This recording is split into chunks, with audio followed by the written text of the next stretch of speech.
All right, what's going on, everybody? Welcome back to the channel. It's Millennial Trade. So another Black Friday video. I want to talk more about some of this crazy political drama that's going on right now. A couple of things we're going to talk about that I didn't get a chance to talk about in my last video because we were covering the markets and I was trying to, cover just some more serious topics. I mean, these topics are kind of serious too.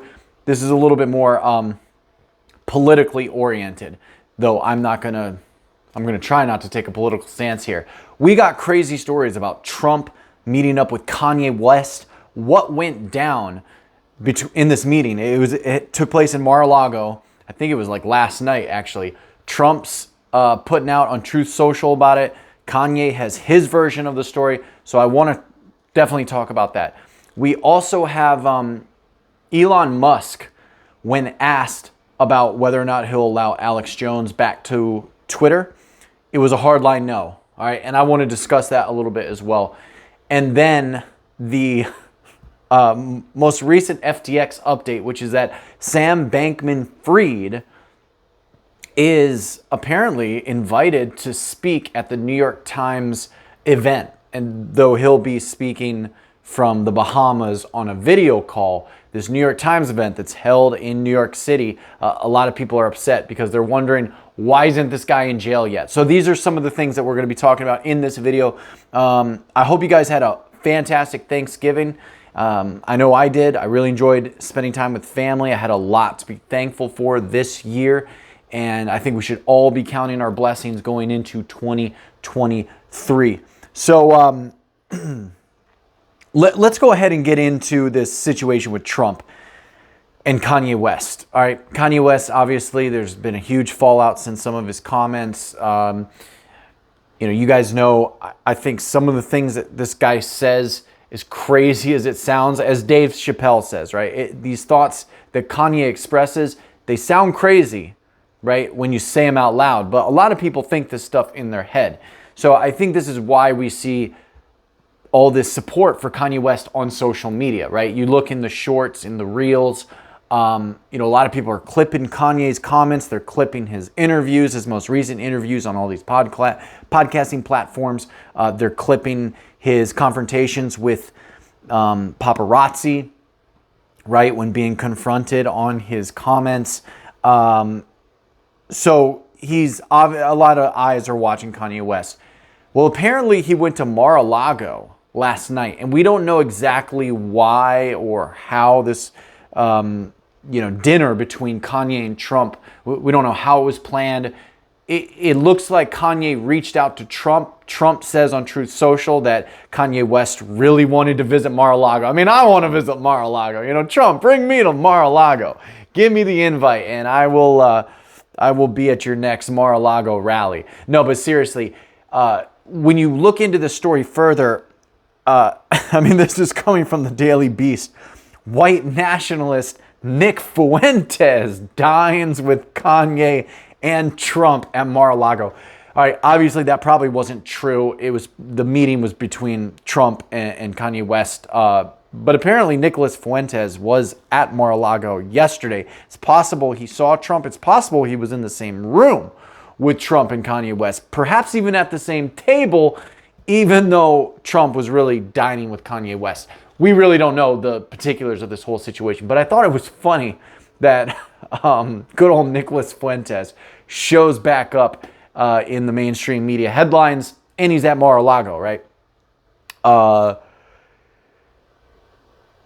But Kanye's version of this story goes something like this: that he went to announce his 2024 presidential run and was inviting Trump to be his running mate, if you can believe it, right? This is what we're being told.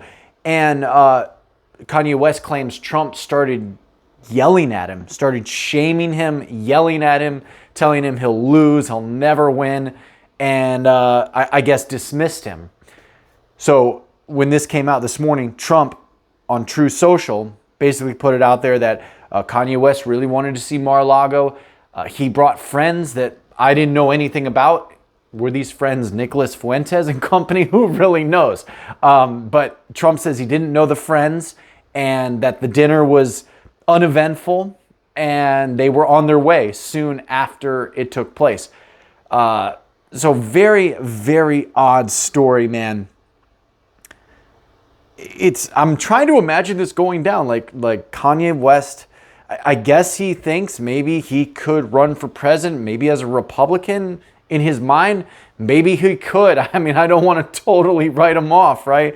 But that is shocking news, to say the least.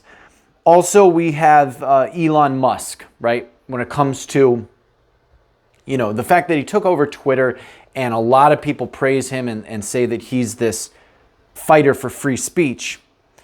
He did unban Trump's account. Not that Trump really wants to have anything to do with Twitter at this point. We're still waiting for Trump to tweet. His followers, I mean, Trump got like 85 million followers on Twitter. Or maybe these were his old followers, but his follower count is 85 million or 90 million, something like that. Biden's is like 35 million. So it's like, what? More people care about Trump than care about the current president? Yet we're told millions of people voted for him.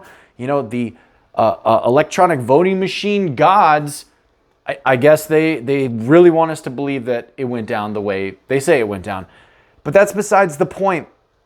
On Twitter, even though Elon Musk unbanned Trump, unbanned Jordan Peterson, right? Unbanned a lot of these people that have been off of the platform for a couple of years now. Even so, the true litmus test is Alex Jones and the Proud Boys, right? Those are the two main accounts that if Elon Musk really is this fighter for free speech, he's going to unban these accounts, just as a matter of principle. Okay. The other thing to consider here is that who is Elon Musk controlled by, right? Let's say because it was a hardline no when he was asked about Alex Jones's account. He said several times, responding to tweets, that no, Alex Jones can't come back to Twitter. Well, why, right? Well, if you really care about free speech, right, just as a matter of principle, Alex Jones should come back to the platform. But if he doesn't, it really makes me wonder, well, who Elon Musk bends the knee to somebody, and the fact that he won't unban a couple of these different accounts, it kind of shows us that he still is bending the knee to not only political pressure from the left, but probably judicial pressure, pressure from the Biden administration, And it makes sense, right? If he unbans Alex Jones, he might get kicked off. The Twitter might get kicked off of Apple and Google Play. I mean, imagine when all of these companies just, every time they wanted somebody banned, they would all act as one. So it's obvious that they were coordinating. And Elon Musk probably has all the evidence that he needs to prove that Twitter was working with the State Department essentially to censor its own people, to censor American citizens. So if he wants all this to come out, he will. If he wants Alex Jones to be unbanned, if he really cares about free speech, he will. Or he's still very controlled. If at the very least he's highly influenced by the left. Okay, and I'm pretty sure Elon Musk is some kind of globalist Democrat chill at the end of the day, but I could be wrong about that. I hope he proves me wrong. And then the last thing I want to talk about is Sam Bankman-Fried's tweet that he's going to be speaking at the New York Times Deal Book Summit, which takes place in New York City. He'll be on video call, of course, from the Bahamas because, were he to step foot in the United States, maybe he thinks he'd be arrested immediately. A lot of people are wondering, why isn't this guy Bankman-Fried? Why is he not in jail yet, right? And what about his other friend? What was his name? Daniel Friedberg, I think was his name.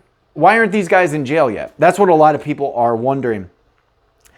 And I guess the most shocking thing about this is that Sam Bankman-Fried allegedly was able to steal billions of dollars, not only from just random crypto shitcoin investors, but also from like pension funds in Canada. I mean, this was like $8 billion just gone that he traded, mismanaged, gave to his wacko cosplay wood nymph girlfriend, and she basically lost all the money in a bear market. This is literally what happened. Yet he's going to be on a video call speaking alongside with people like Janet Yellen, the Treasury Secretary, Larry Fink from BlackRock.